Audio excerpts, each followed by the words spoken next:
The general principles of management in myeloma is now to diagnose people early and treat patients as soon as they reach the clinical criteria for treatment of myeloma. But to be able to do that, we need to be able to monitor patients who are diagnosed with monoclonal gammopathy in our clinical practice. The SECURE study is a study looking at patients incidentally diagnosed with monoclonal gammopathy in the UK. Because we've got a socialist health system, diagnosing and monitoring MGUS is something that typically happens within secondary care hospitals.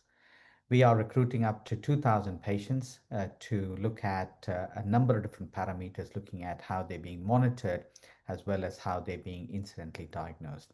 The results we're presenting the SECURE study at the IMS meeting particularly looks at the mental health status of patients who've been diagnosed with monoclonal gammopathy.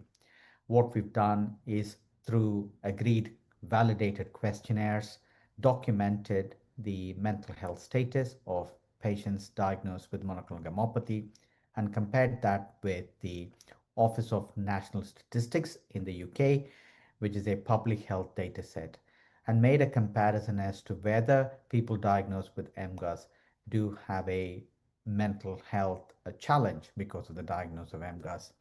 In our early results, we find no significant differences in mental health between patients diagnosed with MGUS versus the public health data set.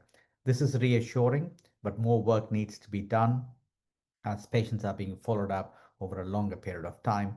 But at least this gives us less cause for concern, particularly if we were to undertake a screening studies for MGUS in the future, as has been explored in the iStop MM dataset.